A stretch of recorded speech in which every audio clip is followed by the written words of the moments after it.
Marxist communist கட்சியின் பொதுச் செயலாளர் சீதாராம் யெச்சூரியின் உடல் தானம் செய்யப்பட்டிருக்கிறது. இதனை நாம் அண்மை செய்தியாக பார்த்துக் கொண்டிருக்கிறோம். டெல்லி எய்ம்ஸ் மருத்துவமனைக்கு உடலை தானமாக வழங்கி சீதாராம் யெச்சூரி குடும்பத்தினர் விருப்பம் தெரிவித்திருக்கின்றனர். டெல்லி எய்ம்ஸ் மருத்துவமனைக்கு உடலை தானம் செய்ய சீதாராம் யெச்சூரியின் குடும்பத்தினர் முடிவு செய்திருக்கின்றனர். இதனை நாம் அண்மை செய்தியாக பார்த்துக் கொண்டிருக்கிறோம்.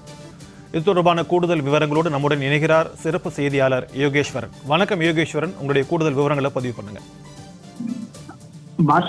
மார்க்சிஸ்ட் கம்யூனிஸ்ட் கட்சியினுடைய பொதுச் செயலர் சீதாராம் யெச்சூரி நுரையீரல் தொற்று காரணமாக ஆகஸ்ட் 19ஆம் தேதி டெல்லி எய்ம்ஸ் மருத்துவமனையில் அனுமதிக்கப்பட்டு தீவிர சிகிச்சை பிரிவில் சிகிச்சை அளிக்கப்பட்டு வந்த நிலையில அவர் இன்று உயிரிழந்தார் என்ற செய்தி வெளியானது. இந்த நிலையில எய்ம்ஸ் மருத்துவமனை தரப்பிலிருந்து அதிகாரப்பூர்வ செய்தி குறிப்பு என்பது வெளியிடப்பட்டிருக்கிறது. அந்த செய்தி குறிப்பில் என்ன தெரிவிச்சிருக்காங்க அப்படின்னா, ஆகஸ்ட் 19ஆம் தேதி அன்று சீதாராம் யெச்சூரி 72 வயதான சீதாராம் யெச்சூரி டெல்லி எய்ம்ஸ் மருத்துவமனையில அனுமதிக்கப்பட்டார். தீவிரமான நுரையீரல் தொற்று காரணமாக அவருக்கு மருத்துவ குழுக்கள் தொடர்ந்து சிகிச்சை அளித்து வந்த நிலையில செப்டம்பர் 12ஆம் தேதியான இன்று மாலை 3:05 மணிக்கு அவர் உயிரிழந்தார் என்ற தகவல்களை எய்ம்ஸ் மருத்துவமனை நிர்வாகம் அதிகாரப்பூர்வமாக தெரிவித்துக் கொள்வதாக அந்த செய்தி குறிப்பில் தெரிவிக்கப்பட்டிருக்கிறது.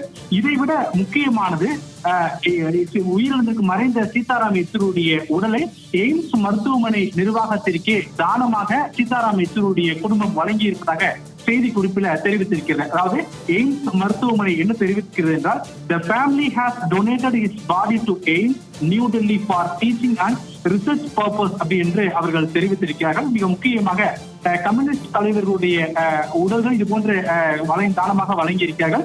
எய்ம்ஸ் மருத்துவமனையில சிகிச்சை பெற்று வந்த நிலையில சில நிமிடங்களுக்கு முன்பாக தான் மார்க்சிஸ்ட் கம்யூனிஸ்ட் கட்சி தரப்பிலிருந்து மருத்துவர்களுக்கும் எய்ம்ஸ் மருத்துவமனை நிர்வாகத்திற்கும் தங்களுடைய நன்றியை தெரிவித்துக் கொள்கிறோம். அவர் மருத்துவ சிகிச்சைக்காக அனுமதிக்கப்பட்ட போது மருத்துவர்கள் அயராது அவரை காப்பாற்றிட போராடினார்கள் என்கிற விஷயங்கள் எல்லாம் அவர்கள் செய்தி குறிப்பாக வழங்கியிருந்தார்கள். இந்த நிலையில் தான் எய்ம்ஸ் மருத்துவமனை நிர்வாகம் வழங்கியிருக்கக்கூடிய செய்தி குறிப்பின் அடிப்படையில் இன்று மாலை 3:05 மணிக்கு சீதாராம் யெச்சூரி காலமானார் என்ற தகவல்கள் தெரிவித்திருப்பதோடு சீதாராம் யெச்சூரியுடைய குடும்பம் சீதாராம் யெச்சூரியுடைய உடலை எய்ம்ஸ் மருத்துவமனையில் மருத்துவர்களுடைய படிப்பிற்காக தானமாக வழங்குவதாக அவர்கள் குடும்பத்தினர் தெரிவித்திருப்பதாக எய்ம்ஸ் மருத்துவமனை நிர்வாகம் தரப்பிலிருந்து தெரிவிக்கப்பட்டிருக்கிறது.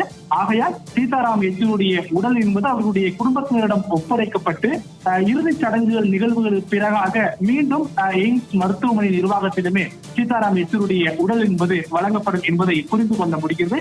முக்கியமான ஒரு விஷயமாக பார்க்க முடிகிறது, சீதாராம் யெச்சூரியுடைய மறைவு என்பது ஒரு பேரிழப்பாக இருக்கிறது என்று பல்வேறு அரசியல் கட்சியினர் தெரிவிப்பதற்கான முக்கியமான காரணம் சீதாராம் யெச்சூரியுடைய கடந்து வந்திருக்கக்கூடிய அரசியல் வாழ்க்கை, அரசியல் பாதை, அவர் முன்னெடுத்திருக்கக்கூடிய போராட்டங்கள், இப்படி பலவற்றை சொல்லலாம். இந்த நிலையில் தான் அவர் மக்களுக்காக போராடிய நிலையில மாணவர்களுடைய படிப்பிற்காக அவருடைய உடலையும் தானமாக வழங்கி இருக்கிறது சீதாராம் யெச்சூரியுடைய குடும்பத்தினர். அதைத்தான் எய்ம்ஸ் மருத்துவமனை நிர்வாகம் தரப்பிலிருந்து அந்த அதிகாரப்பூர்வ செய்தி குறிப்பின் மூலமாக தெரிவித்திருக்கிறார்கள். சீதாராம் யெச்சூரியுடைய உடல் என்பது எய்ம்ஸ் மருத்துவமனை மருத்துவர்களுடைய படிப்பிற்காக மற்றும் ஆராய்ச்சிற்காக வழங்குவதாக சீதாராம் யெச்சூரியுடைய குடும்பம் தெரிவித்திருப்பதாக எய்ம்ஸ் மருத்துவமனை நிர்வாகம் வெளியிட்டிருக்கக்கூடிய அதிகாரப்பூர்வ செய்தி குறிப்பில் தெரிவிக்கப்பட்டிருக்கிறது. பாஷா, உங்களுடைய விரிவான தகவல்களுக்கு நன்றி யோகேஸ்வரன்.